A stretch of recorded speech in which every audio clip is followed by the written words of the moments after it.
Salam Indonesia, selamat malam pemirsa, berjumpa kembali dalam berita dan bincang terkini edisi Senin 4 November 2013. Serangkaian berita telah kami siapkan.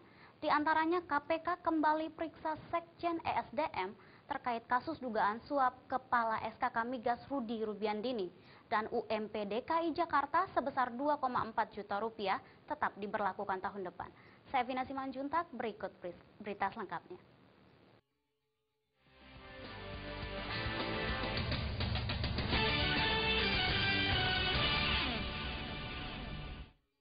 Tim penyidik Komisi Pemberantasan Korupsi KPK hari ini kembali memeriksa istri mantan Ketua MK Akil Mokhtar, Ratu Rita Akil.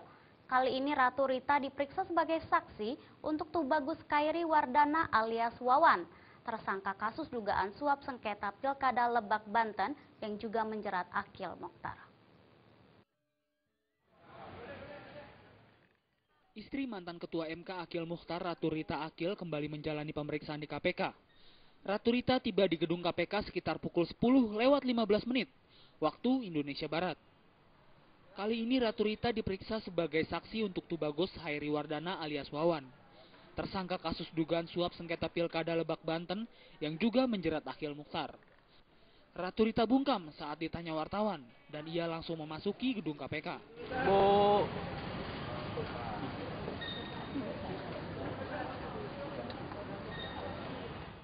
Ratu Rita sebelumnya diperiksa pada 22 Oktober lalu selama 5 jam.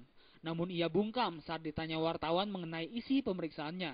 Pengacara Ratu Tamsil Syukur mengatakan kliennya dalam keadaan tertekan saat memberikan kesaksian. Ratu Rita merupakan Direktur CV Ratu Semagat di Pontianak, Kalimantan Barat yang bergerak di bidang perkebunan serta tambang batubara. Perusahaan tersebut menurut data Pusat Pelaporan Analisis dan Transaksi Keuangan melakukan transaksi hingga 100 miliar. Salah satunya dicurigai adanya transfer dari pengacara Susi Turandayani dengan jumlah cukup besar. Dari Jakarta, Ade Tata Permana melaporkan.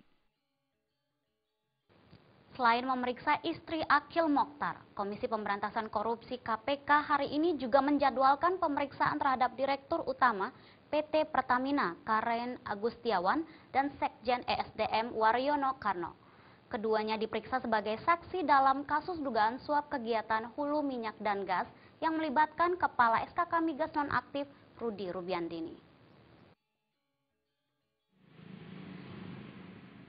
Komisi Pemberantasan Korupsi KPK hari ini memanggil kembali Sekjen ESDM Waryono Karno sebagai saksi dari mantan Kepala SKK Migas Nonaktif Rudi Rubiandini.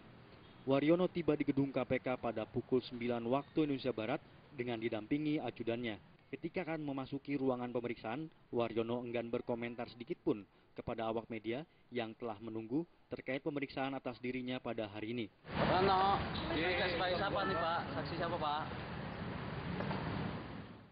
Selain Sekjen ESDM Waryono Karno, KPK juga berencana memanggil Direktur Utama PT Pertamina Karen Agustiawan sebagai saksi Rudi Rubiandini. Namun hingga Senin siang, Karen juga belum tiba di gedung KPK.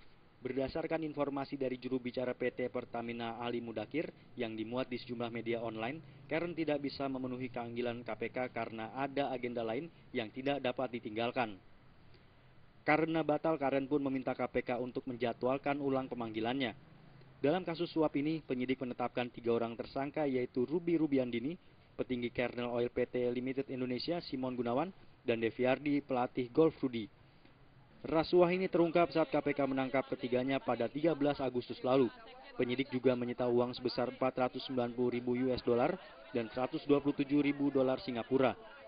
Uang tersebut digunakan untuk menanam jasa, dagang, atau tender di bidang migas yang belum berlangsung agar Kernel menang lelang. Dari Jakarta, Ade Tata Permana melaporkan. Kita ke informasi seputar pemilu. Penundaan penerbitan daftar pemilih tetap atau DPT menurut peneliti LIPI Firman Nur, tanda adanya ketidakseriusan pemerintah dalam mengurus pemilu. Firman menilai permainan daftar pemilih dalam DPT selalu dijadikan alat untuk memenangi pemilu. Peneliti LIPI Firman Nur menyatakan seringnya terjadi kesalahan dalam penyusunan daftar pemilih tetap atau DPT, bukti bahwa pemerintah tak pernah serius dalam menyelenggarakan pemilu. Firman Nur menyebut bahwa sebenarnya itikat untuk memperbaiki DPT dari tahun ke tahun selalu ada. Namun perbaikan DPT tak dapat terlaksana dikarenakan adanya pihak-pihak yang tidak menginginkan DPT tersebut menjadi baik. Bahkan disinyalir permainan daftar pemilih dalam DPT selalu dijadikan alat untuk memenangi pemilu. Memang menjadi persoalan klasik dan juga tidak mungkin selesai. Sekiranya memang pihak-pihak yang harusnya berwenang menyediakan dan segera kemudian memang sudah agak terlambat, tapi memang saya yakin bahwa dengan situasi seperti ini akan banyak distorsi yang akan mengganggu pemilu kita dan akan menyebabkan pada akhirnya mengganggu legitimasi pemerintah. Yang mengkhawatirkan adalah tidak saja legitimasi pemerintahan, namun juga bangun sistem politik kita, dan juga pada akhirnya membuat kualitas demokrasi kita menjadi semakin dipertanyakan. Sudah berulang kali KPU menunda penetapan DPT. Baru-baru ini, KPU menunda karena banyaknya protes dari berbagai pihak, salah satunya Bawaslu. Ketua Bawaslu Muhammad mengatakan, penundaan dikarenakan masih ada warga yang belum terdata dan juga masih ditemukan pemilih ganda. Selain itu, adanya sikap saling klaim program yang terbaik antara KPU dan Kemendagri juga membuat DPT menjadi kacau balau. Dari Jakarta, Agus Purwoko melaporkan. Ketua DPD Partai Demokrat Sulawesi Selatan Ilham Arif Sirayudin menyesalkan pernyataan anggota Komisi 3 DPR dari Partai Demokrat Ruhut Sitompul yang menyindir mantan Wakil Presiden Yusuf Kala terkait pencalonannya sebagai calon presiden. Menurut Ilham, kendati dirinya dengan Ruhut sama-sama dari Partai Demokrat, namun Ilham tidak menerima tokoh Sulawesi Selatan tersebut direndahkan.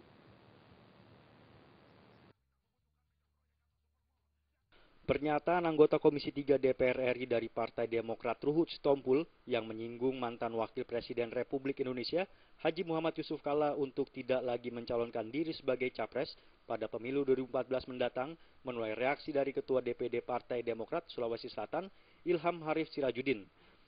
Menurut Ketua Demokrat Sulawesi Selatan Ilham Arif Sirayudin, pernyataan Ruhut saat menyinggung perasaan masyarakat Sulawesi Selatan. Ilham mengatakan sebagai kader Partai Demokrat, ia meminta Ruhut untuk tidak mengeluarkan pernyataan-pernyataan yang dapat melukai hati warga Sulawesi Selatan. Ilham mengaku sosok Yusuf Kalla merupakan tokoh dan panutan warga Sulawesi Selatan, karena gerak dan langkah Yusuf Kalla menjadi panutan warga Sulawesi Selatan. Sikap JK yang ingin maju menjadi capres di tahun 2014 mendatang adalah hak JK dan tidak boleh dihalangi oleh siapapun. Apapun yang dilakukan oleh Pak JK itu kan hak daripada beliau. Apakah kemudian dia mau ikut nanti menjadi capres, dia mau apa, semestinya kita tidak perlu berkomentar bahwa cukuplah Pak JK tidak usah menjadi capres khusus menjaga cucu. Itu akan membuat masyarakat di Sulawesi Selatan akan sangat tersinggung karena keberadaan Pak JK adalah sebagai simbol dan tokoh di Sulawesi Selatan. Dan selaku Ketua Partai Demokrat Sulawesi Selatan, saya perlu mengingatkan agar Saudara Ruhut dalam membuat pernyataan-pernyataan agar selalu dapat mengontrol diri. Dari Makassar, Sulawesi Selatan, Ilham Hussein melaporkan. UMP DKI Jakarta sebesar 2,4 juta rupiah tetap diberlakukan tahun depan. Informasi tersebut akan kami hadirkan sesaat lagi.